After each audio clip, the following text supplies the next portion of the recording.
Hi, Jim Van Zandt here, one of the pastors, Carlisle United Methodist Church Sermon in 3 minutes. Thanks for tuning in.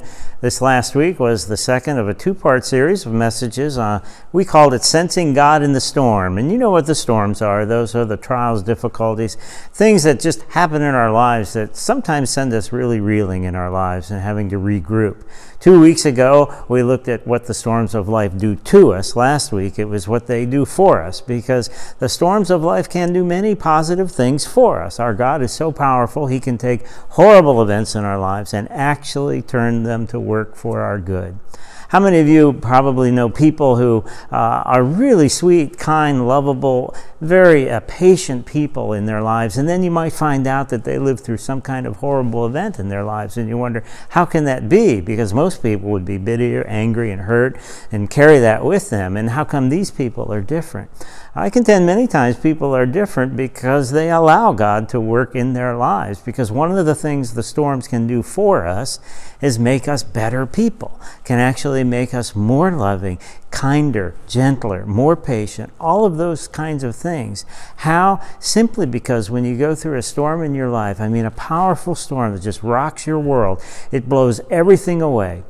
Blows everything away in your life, and all you're left is with the bedrock of faith. What it also blew away are all those petty emotional things that sometimes get under your skin. Even the physical things we surround our lives with, we get rid of all that junk and we find out what really matters in our lives. And when we find out what really matters and are content to live in that place, we tend to be better people. And so we are better people that God can then use to touch other people with His love. You know, many of us go through storms, and sometimes maybe you've heard of that advice, says let go and let God. Well, I want to tell you from experience, it's a whole lot easier to let go and let God after you have gone through a storm. The Bible even gives us an indication that somehow we will be incomplete people if we don't live through or go through some of the storms in our lives because of what they can do for us.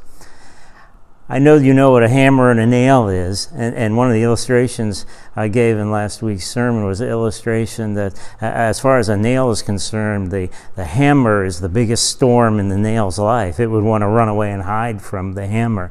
But what often the nail forgets is that both the hammer and the nail are held in the hands of the same carpenter.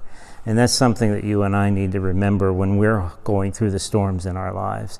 We are held in the hands of the same carpenter, Jesus our Christ.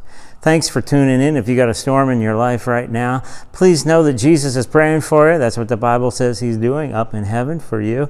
If a storm is on the horizon, or if you just come through one, thank God for being around there and the one who's going to hold you in the palm of His hand.